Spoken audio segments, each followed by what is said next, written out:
All right. Well, here we are. Stats 102A, Intro to Computational Statistics with R. Welcome. So first of all, Happy New Year, everyone. Happy 2022. We're meeting online remotely for this the first couple of weeks of school, and hopefully it's just that, and we'll be back in person on January 18th. That's the hope, and we'll see what happens. So anyway, there is a non-zero probability that some of you got sick over winter break or got infected or something like that. And so, whatever the case is, I hope you are all doing well. I hope you are healthy and well rested. I hope the winter break was restful for you. I hope you guys are healthy. I hope if you did get sick, I hope you are recovering well. And I hope your family is doing well and healthy. And anyway, yeah, I hope you guys are starting the new year off well. And yeah, I'm excited for a new quarter, a new year, and we'll go ahead and take a look. The syllabus has been posted to. Oops, this is the other class. Let's see. We want to. I'm going to leave the student view here. Let's switch over to our course 102A. So the syllabus has been posted. So this is your first homework assignment, I guess homework 0. So you should be able to download the syllabus. There's a homework collaboration policy, an academic integrity agreement. And basically, please read through the syllabus and the collaboration policy and sign the academic integrity agreement and upload it. That will be kind of your first assignment here. Okay, so the syllabus, it feels like every year it gets a tiny bit longer. This syllabus is 10 pages long. So I made a table of contents for you guys to be able to find the stuff that you're looking for. And hopefully, that will be helpful. But anyway, there's a whole bunch of stuff in here, and so please to take time to read through it. All the kind of grading information is here, and that's often what students have questions about. But anyway, let's go through a few highlights. Okay. Oh, I'm sorry, I didn't introduce myself. Hello, my name is Miles Chen, and I will be your professor, your instructor this quarter. As far as names go, you can call me Miles, you can call me Professor Chen, you can call me Dr. Chen, whatever you are comfortable with, that is fine. Okay. The one thing I don't like is just being called my last name alone. Like, just don't call me Chen. But anyway, whatever you're comfortable with, that is fine. Okay. Office hours is my preferred method of contact. So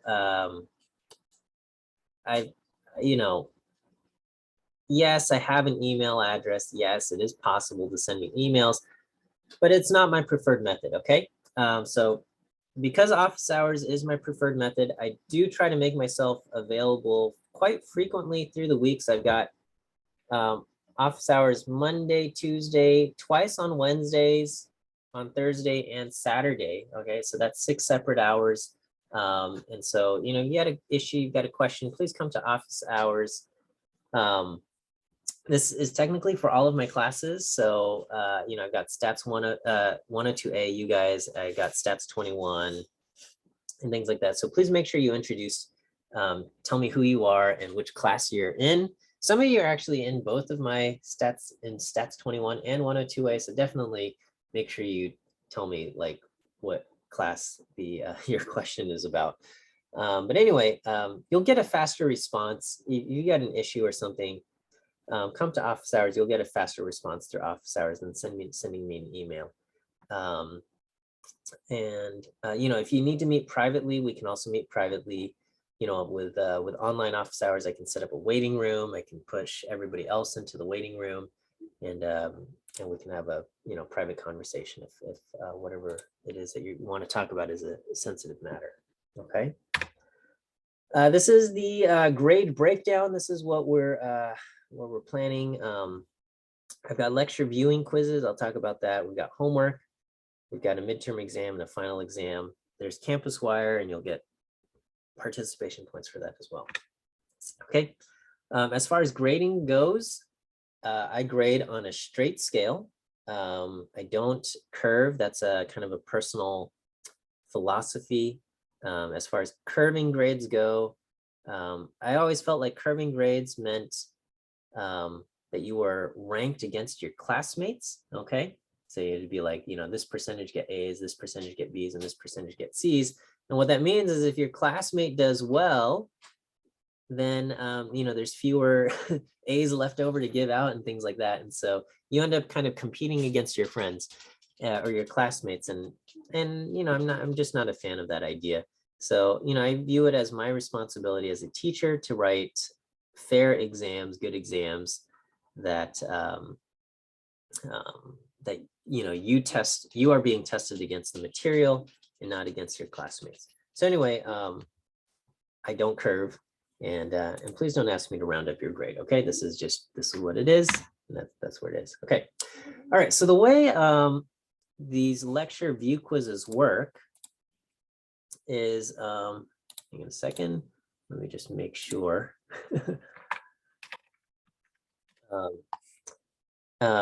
In the module, okay, you will see week 1 Monday lecture viewing quiz. Okay. And this is how I enforce attendance. All right. So these lectures are being recorded, and what am I saying? Okay. So the lecture is being recorded. I'll post the video up. And if of course, if you can attend live, I prefer that you attend live. And if you're not able to attend live, then that's fine. Just watch the video. And the way I kind of make sure you watch the video is via a lecture viewing quiz. And so when you open up the quiz, okay, you're going to see 3 questions here. And they are there's no context to any of these questions, right? You're not going to find the answers to this in the lecture notes or anything like that. And basically, I give the answers to the lecture view quiz during lecture. So, I'm going to have to double check, but I'm pretty sure that today, the very first question, the answer is B. Okay, so you're going to, if you have a piece of paper, jot this down. Okay, jot this down so that you can answer these quiz questions later. Is you're going to just write question 1 is the letter B. Okay, you jot that down. Okay, and then during today's lecture, I will also give you the answer to question 2 and question 3. And you'll answer the questions that way. Okay. And that's how you'll answer your lecture view quizzes. And basically you have to kind of watch the video and listen to it to get your answers for the lecture view quiz. Okay. The lecture view quizzes close before the next session begins, right? So the next session is, Wednesday at 10 a.m. Okay, so it's going to close before Wednesday at 10 a.m. So you need to have the view quiz completed before then, right? Otherwise, you're going to get a 0 for the view quiz. Okay, if you're not able to attend this section at 10 a.m., you can attend the other 11 a.m. section, and that's fine. Okay, and you're going to get the same view quiz answers. Okay. Questions, will the lectures be recorded for in-person lectures? Yes, that is the plan. So all of these things, when I say they're recorded, that is the plan. My plan is to record all of the lectures. Sometimes there's like a technical glitch and the computer doesn't end up recording the lecture. Something goes wrong, okay? And it's just a single point of failure, but it all depends on one computer doing everything correctly. So sometimes it doesn't get recorded, and that's unfortunate if it happens. But otherwise, the plan is to have everything recorded, every lecture recorded, so that if you can't attend live for whatever reason, you can watch the view quiz, right? So also going along with that, if you're going to miss class, you don't need to email me. Okay. You don't need to email me and say, hey, I'm going to miss class. Okay. And also don't email me and say, hey, what did I miss in class? Okay. That's just the lecture will be recorded. Just watch the lecture. All right. Don't ask me, hey, what did I miss? I'm not gonna like write some executive summary of like what the 50 minutes of content were. Okay. You just watch the video, answer the lecture view quiz. Okay. And again, make sure you answer the quiz. Don't forget to take the quiz. Make sure you answer the quiz before the next class begins, right? Will lecture notes be posted as well? Yes, I believe. Are today's lecture notes posted? They are not? I don't know. Let's see. We're going to navigate away from this page. Okay. Oh, today's lecture notes aren't posted. Okay, I'm sorry. Let me upload today's notes. Okay, yes. So anyway, I will upload the notes. Here, I think I can do it right now. Upload a file. Okay, one moment, please.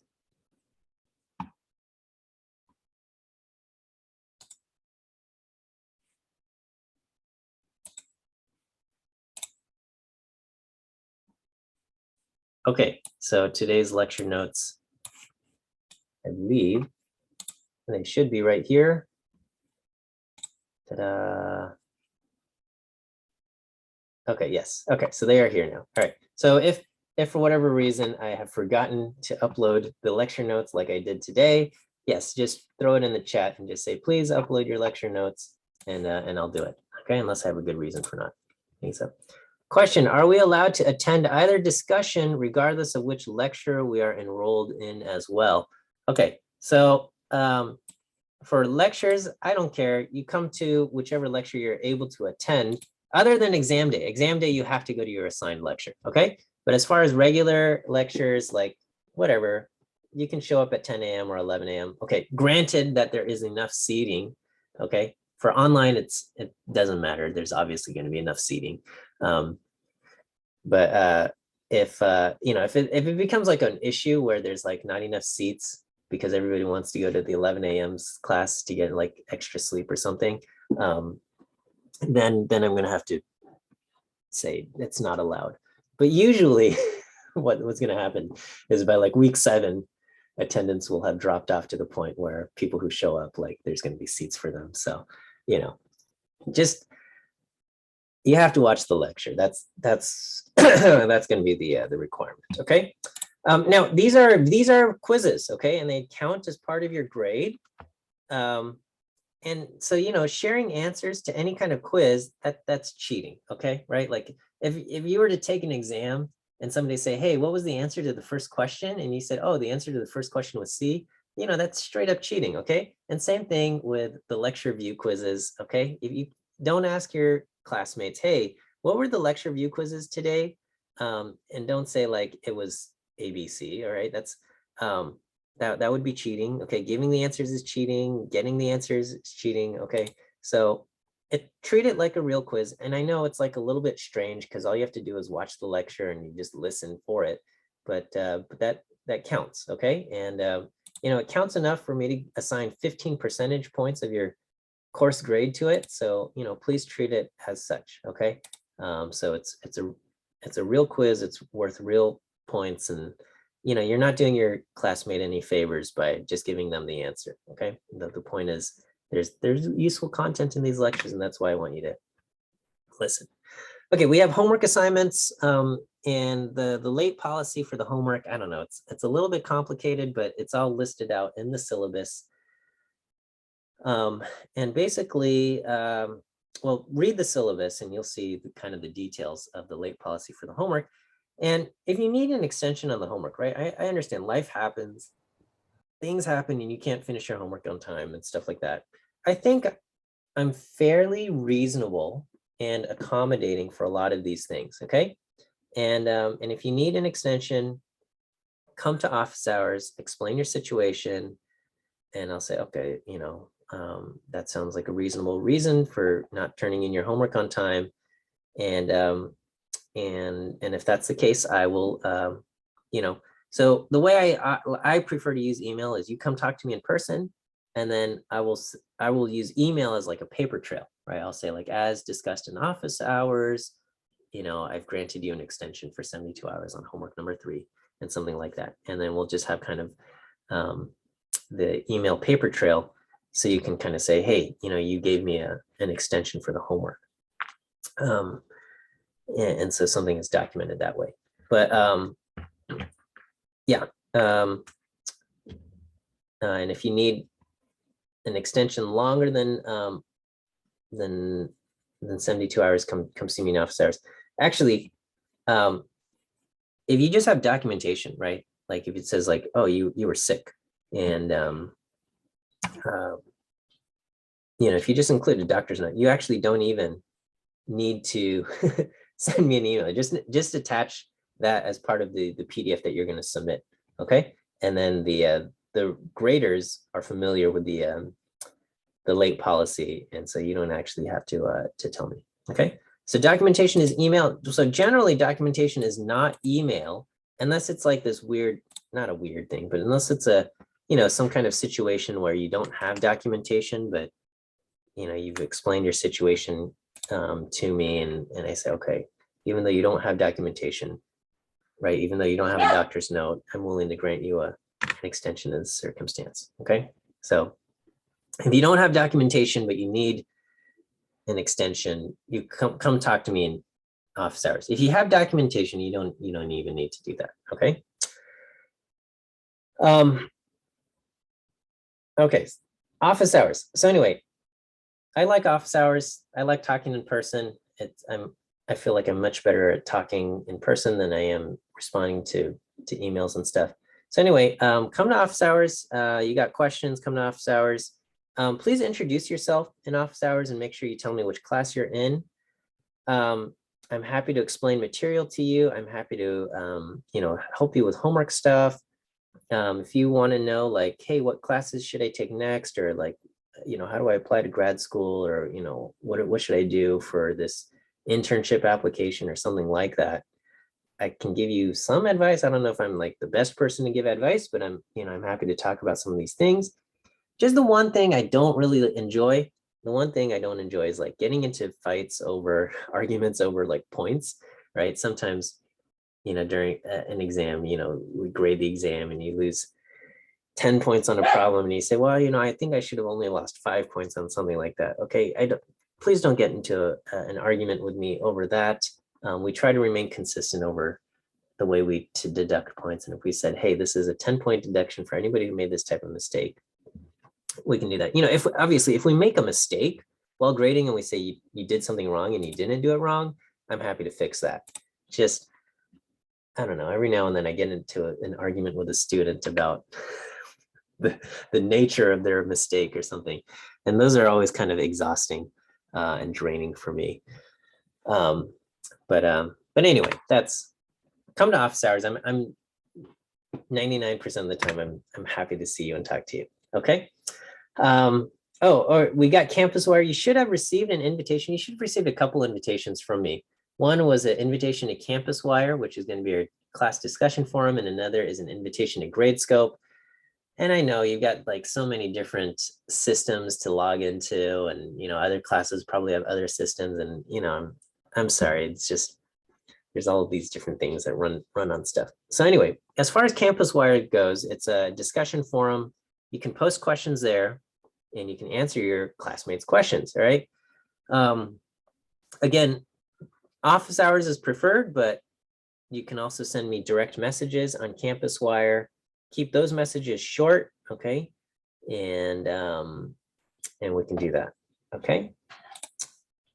Campuswire, you do get participation points, and the quickest way to rack up participation points is to get upvotes for your answers, right? And so what that means is be generous with your upvotes. So if your classmate answers your question and it's helpful, upvote it, right? And if you see someone else answer a question and you thought it was helpful, upvote it, okay? It costs you nothing to upvote your classmates' answers, and it's going to help them out, right? And hopefully they return the favor. All right, let's talk about what this class is about, okay? I write, it is foundations for data science. And there's kind of this Venn diagram that, made its way around the internet. Yeah, I guess it's like a decade ago now. But Drew Conway created this Venn diagram. And basically the Venn diagram consists of coding skills, math and stats knowledge, and domain expertise. And he called coding skills hacking skills. And he said, basically, you've got math, stats knowledge, coding skills. The overlap of that is machine learning, okay? If you take your substantive expertise, so substantive expertise basically means the field that you're trying to explain, okay? So the data comes from some field and you know stuff about it. So if the data you're dealing with is like, you're like work for Netflix, okay? And you're gonna deal with data about TV shows and movies and stuff like that, you need to know about TV shows and movies and probably be familiar with actors and things like that. Maybe you work in the medical field and you're gonna be dealing with kidney patient data or something like that, okay? Well, if you're gonna be dealing with data from kidney patients, you need to be an expert or at least knowledgeable about kidney patients, okay? And I remember trying to advise a student who was doing some kind of internship, and the company where he was doing an internship did indeed have like kidney patient data, but he didn't know anything about medicine or kidneys. I didn't know anything about medicine or kidneys. And basically, you cannot be an effective data scientist if you don't know anything about the subject from which your data is. And I said, I can't advise you on this because I don't know anything. You don't know anything. You're way out of your depth here. Like this is not a project you should be working on if you don't know anything about this data, right? Like, is 7.2 a big number or a low number? And we had no idea, right? And you need to be able to know, right? Like if you were dealing with data about humans, and in your data you saw somebody was listed as 12 feet tall, you would know that's a mistake, right? You would know like that can't be right? There's got to be a mistake here, right? Some kind of typo. This person can't be 12 feet tall, right? Because you have some knowledge about human height, okay? But if you were dealing with like, I don't know, again, kidney data, and you had no idea, and it said, hey, this number came in as 12, and you'd be like, okay, right? And you have no idea if that's a big number or small number. And you need to at least have some kind of expertise to say, hey, this number does not make sense, all right?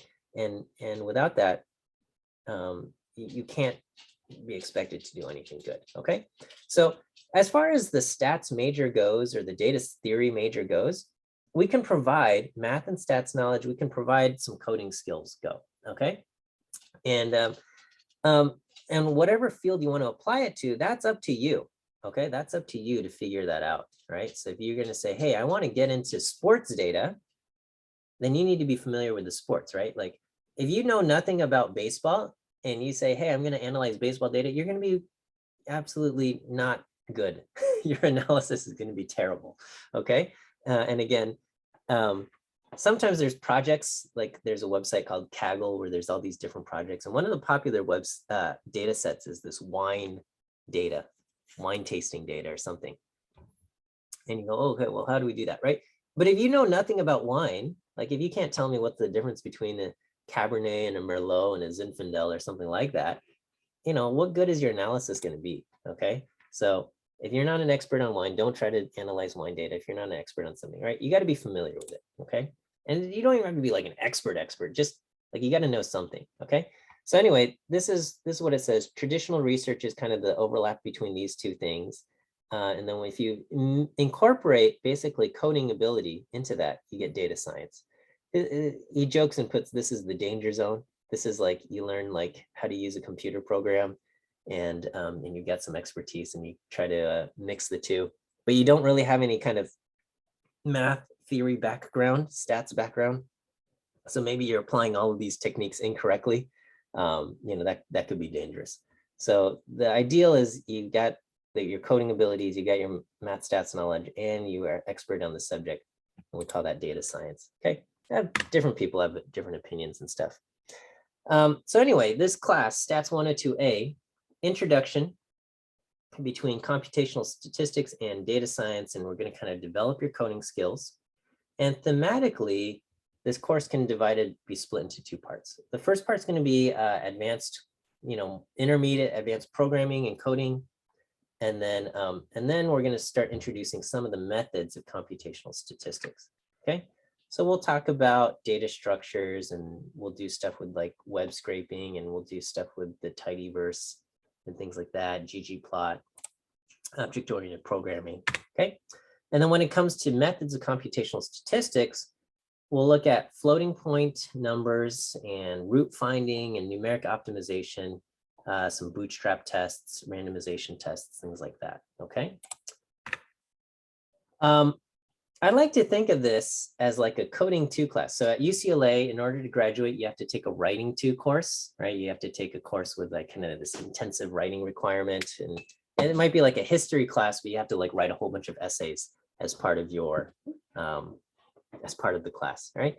And basically, there's no such thing as a coding requirement to graduate from UCLA, but pretty much if you're going to graduate with a degree in statistics or data theory or something like that, basically, I think it should be a requirement for those types of majors, okay? And being able to write well is important, and being able to code well is also important. So I like to think of this as kind of a coding 2 class where you're going to be required to do quite a bit of coding, okay? And the point is that by making you code a lot, you're going to become better at coding, okay? We have to talk about plagiarism, academic integrity, and stuff like that, okay? And here's the truth. And, if you were in my Stats 21 class, you heard me do this same spiel. But the truth is, some of these assignments, I'm going to ask you to do some kind of task. And there's going to be code out there that either has the answer or does exactly what you need it to do already. Okay, and you can just go online and you can do a few searches and you can probably find the answer. And if you are working and that's your job is to get some task done, then that's fine. You should go online, you should Google your answer, figure out how it's done, and do your job, okay? But that is not the goal of this class. The goal of this class is not that you get your task done, right? If I ask you to write a function that, I don't know, converts measurements or something like that, the goal is not that I need this function to convert measurements, right? I don't get any benefit from that. I don't need that, okay? And there's probably a function that already does it, okay? The goal is that by making you write this function, like you had to think about what needs to be done, and that exercise makes you a better coder, okay? The goal is your learning and your improvement, okay?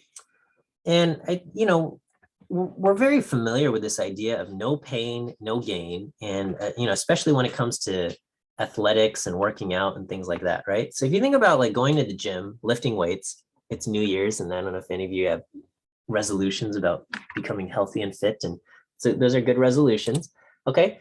But when it comes to like lifting weights, if your weight training if you didn't try hard at all, right? Like if you're lifting off like 1 pound weights and it's like, oh, this is easy, and you didn't exert yourself at all, you cannot expect yourself to get any stronger, right? You need to exert yourself to some kind of point where you get a little bit tired afterwards, right? And then when you feel sore, that's a good sign. That means your muscles are going to go through repairs and you're going to get stronger, okay? And similarly, your brain needs to be challenged in order for it to grow, right? If you only do like things that come easy to you and you don't have to think hard at all, okay, your brain is not going to say, hey, you know what, let's make ourselves stronger. It's going to be like, oh, well, this was easy and that was fine, and therefore we can just stay currently as is, okay? But on the other hand, if you are faced with some kind of homework problem and it's hard and you think about it and go, oh man, I don't even know how to get this answer. And you're thinking and thinking and thinking, and you finally arrive to the answer. And basically your brain had to trace some really complicated neural path, right? Path between your neurons to get to the answer, you know, when you go to sleep, what your brain's going to do during its kind of repair phase is it's going to say, oh, you know what, we need to strengthen these neuron connections. And then the next time you are faced with a similar task, you're going to say like, oh, this looks familiar.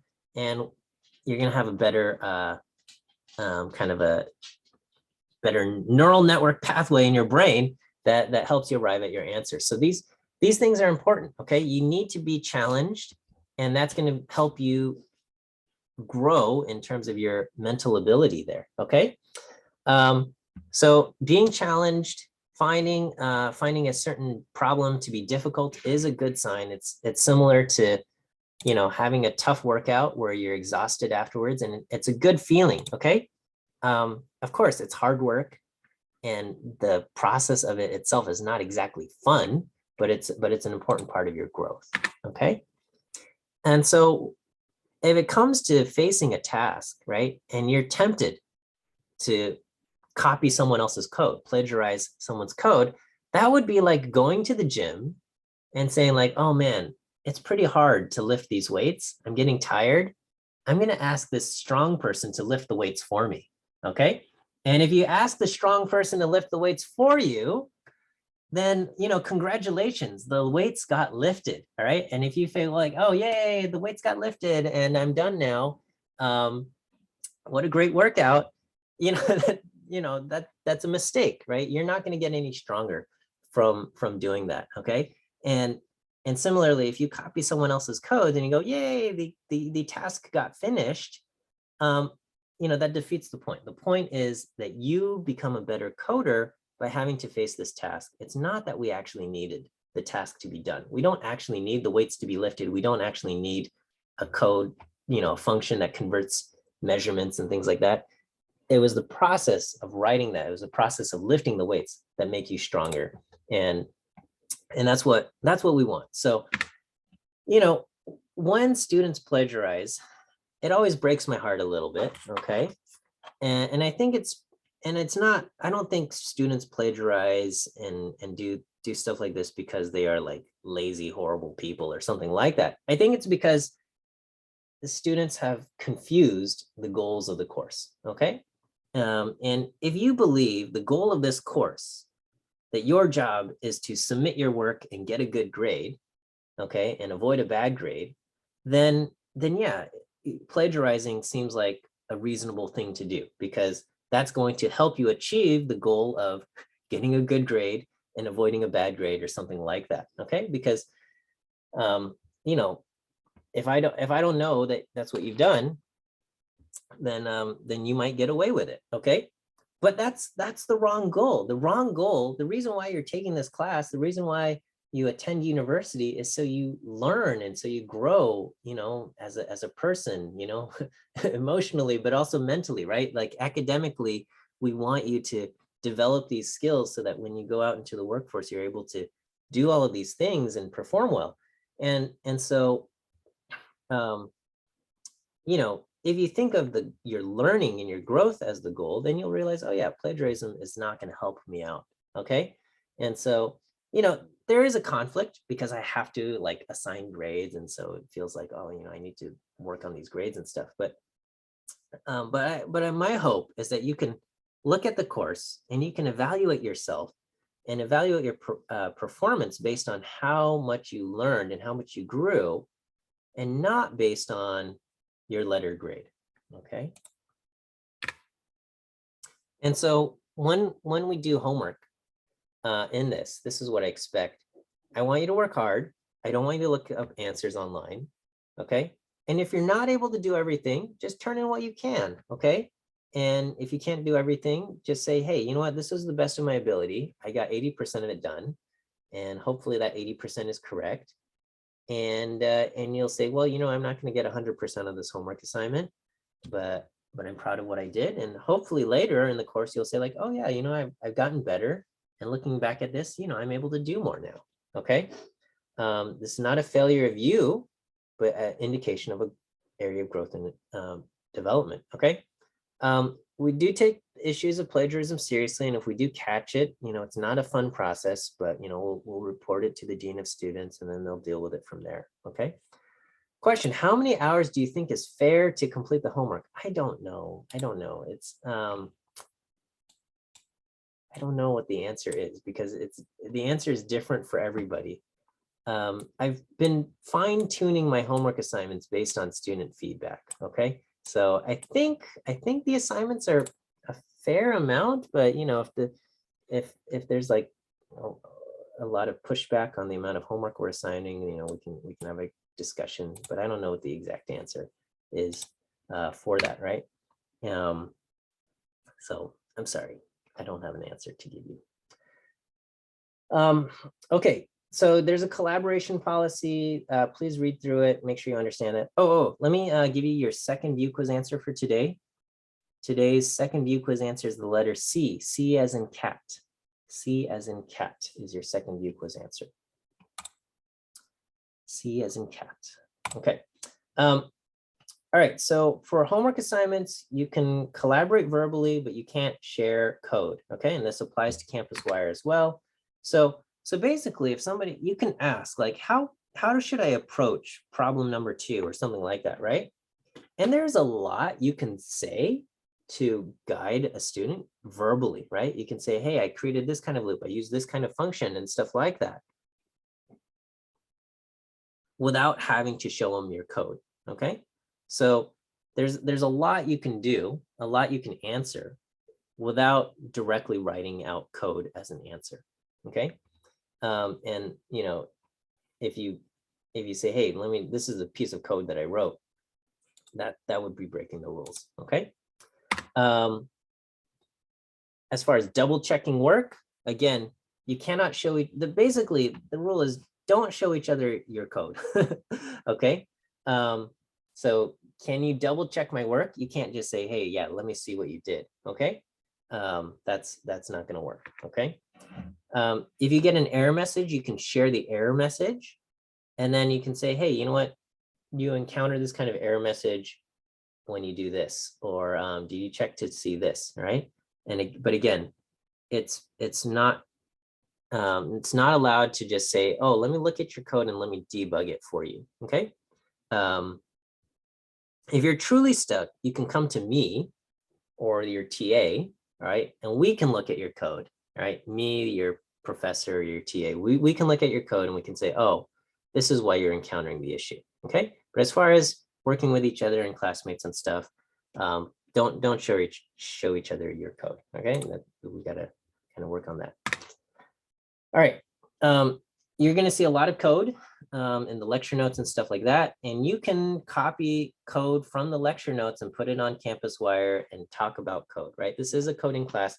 So as long as it's not part of a homework assignment, you can say, hey, the professor wrote this piece of code in lecture and I don't quite understand what's happening. Can you explain what's happening here? That is fine. Okay. What we don't want is for you to do a homework assignment and say, hey, I wrote this piece of code. Can you debug my code for me? Okay. Any questions there? Does that kind of make sense as far as what we're expecting here? Okay. A question in the chat said, will points be taken off for lack of efficiency? No, but we should aim, and it should be made a goal. I don't know. I guess the answer is maybe. Like if it's like egregiously inefficient, then maybe. But generally no. Okay. All right. Oh, I only have 10 minutes. So I got to kind of squeeze this last bit in here. Right. So as far as lessons go, this might be one of like the more important lessons of the quarter that I can give you, and it has nothing to do with coding. Okay.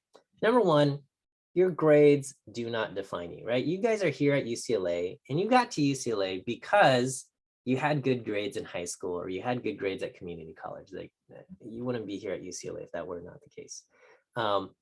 And so, all of your energy is poured into your classes, and your grades are going to feel important.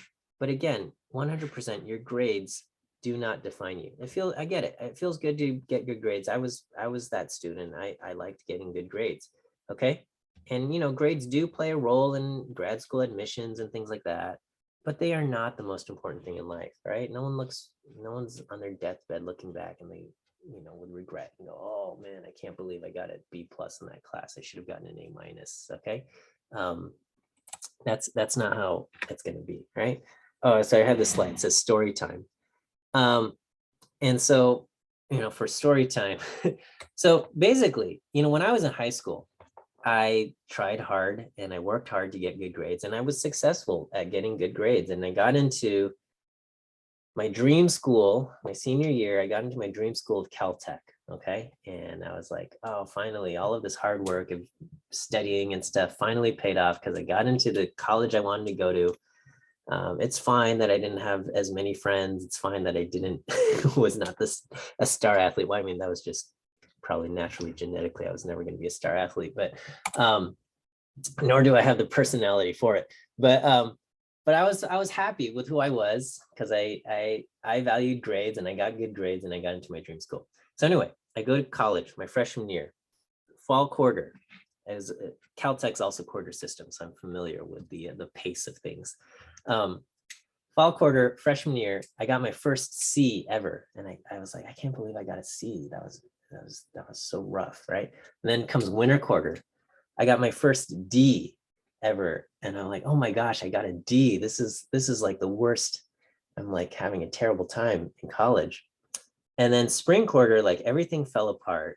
I like, I would get stressed out over taking exams, and I would do bad on the exams, and I knew it was bad, like turning in the exam. I'd turn in that feeling, you're like, you did the exam, and you don't even want to turn it in because it's bad and you're ashamed to even turn this in. So I had that, like, and so I ended up failing multiple classes. It was like my first F, and I like had multiple Fs, and I was put on probation, and I was depressed, and it was because I tied so much of my self-image and self-worth to my grades, and it was like, if I can't even have grades, right? If I'm getting Fs in my classes and Ds, like, who am I? Like, what value? Like, am I, do I have worth, right? This, because I had tied so much of my self-worth to this.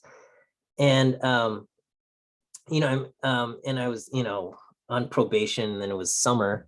And during that summer, it was agonizing, because I was like, do I even want to go back to school? Like, because then I have to like get good grades to get off of probation. I don't even know if I can do that, because I'm a dummy. And I was like, maybe I just have to drop out. And, I'm very thankful. My father was very supportive during that time. And, he said, it's not worth it. This dream of going to Caltech, your dream school, it's not worth it if it's going to, destroy who you are and, your image of self. And so basically, I dropped out of Caltech. I ended up transferring to another school in Michigan. And I think kind of the change in atmosphere and having kind of a fresh start, was helpful. And I finished my degree there. But what that whole time, what I had to learn from that painful experience was that it was not a healthy thing to have my image and my self-worth tied to my grades, right? That I as a person was valuable, and it wasn't, and my value as a person was not dependent on my grades. And I had to learn that. I had to go through that painful experience to learn that lesson. And so now I'm able to, and I'm also far removed from school. It's been many years since I've been in school, but I, looking back, I'm grateful for that. As painful as what that experience in time was, I'm thankful for it, because I think I have a new kind of perspective on things. I'm also able to kind of, for students who are struggling with kind of the relationship with grades, I am also able to relate in that way, and also kind of able to provide a little bit of perspective, right? My value today as a person comes just inherently from being a human, from being a person. I find value in my relationship with others, my own faith, things like that. And it's not tied to my academic achievements. It's not tied to my professional achievements. And I want you as a person as people to to grow and develop that sense of self that is not tied to just something, you know, this achievement concept, okay? And if you can kind of separate yourself from that, I think you'll be in better shape here. Okay, I have a few minutes left, and I want to talk a little bit about work-life balance. And broadly, I like to say that, you know, in life, there's three broad categories that we can pour our energies into. One is work, and that's going to include school, but also literal work, other professional obligations. Another is relationships, and that's going to be relationships with family and friends, maybe a romantic partner if you have one, or in yourself, right? Your physical self, mental health, and your spiritual health, things like that. There's 24 hours in a day, and it's not going to be possible to do 100% for everything. It's just not possible to do 100%. All right. And so this idea of work-life balance, I think it's achieved by you making a conscious choice about what is important to you. You devote your time and energies accordingly to the things that are important to you, and you accept that you're not going to be able to put in as much time and energy into something else, and you're going to accept the natural consequences of putting in less time into those other things, right? So here's a silly example of that could happen during your time in college, is you might have a group of friends, and then one day you get involved with a romantic partner, right? You have a boyfriend, girlfriend, or something like that, okay? And now you're starting to spend a lot of time with your romantic partner, okay? And because you're investing a lot more time with your in your romantic relationship, you have less time to spend with your original group of friends. And when you spend less time with your original group of friends, just the natural thing that's going to happen is you're not going to be as close to those friends as you used to be, all right? And in the beginning, when you notice this, it might feel a little bit hostile. You might feel like, hey, why didn't you invite me out to this thing? Or, you know, why wasn't I included or something? And it might feel a little bit hostile, but it's not that they're like trying to get revenge for spending time with your new relationship. It's just, that's just the natural thing that happens, is when you spend less time with somebody, you just naturally grow a little bit distant from that person or from those people. And, but if you can say, you know what, I'm okay with this because, you know, now I have this relationship that I like, and I enjoy spending time with this other person. And, you know, I still like these other people. I'm just not able to spend as much time with them. So I'm not as close to them as I used to be. And you can just accept this, right? Then you don't have to have any feelings of bitterness or jealousy or things like that. And you can just say, hey, I'm happy with the way I'm allocating my time. I'm happy with the way my life is looking and things like that, okay? Similarly, if you're talking about like, how much time should I spend at work, right? One day you might be working in a job, and just naturally from the company's perspective, they're going to reward people who devote more time to the company, right? And so there might be two people, right? One person does everything asked of them, and then they spend even more time at the company doing stuff and doing even more stuff, right? The other person, they do stuff for the company, they do everything asked of them, and then they say, hey, you know what, I got a family, I got friends, I got other stuff, and then they leave and they do stuff, right? It's not that they did anything wrong, right? But as far as from the company's perspective, who should they reward? The person who spent all of their free time doing company projects, or the person who did not and spent their free time with their family and friends? You know, from the company's perspective, it makes sense to reward the person who spent all of their free time at the company. Okay, it's not that the company is like punishing this person for having a family. It's just, it makes sense to reward the person who's spending more time at the company, right? Now, some companies have kind of policies to try to prevent this from happening, but the important thing is you are a person and you get to choose what's important to you, right? If climbing the ranks of the company are important, then spend time at your company. And that might mean you're going to grow distant from your family, friends, or romantic partner, right? And if spending time with your family, friends, or romantic partner is more important, then spend times with your family, friends, and romantic partner. But that might mean you don't climb the corporate ladder as quickly, right? And that's just kind of just the natural consequence of how this works. Oh, it is 10:51. Okay, I'm out of time here. I got to give you your last view quiz answer. Last view quiz answer is the letter D. D as in dog. D as in dog. Okay, let me just go a couple minutes over, and I'm so sorry.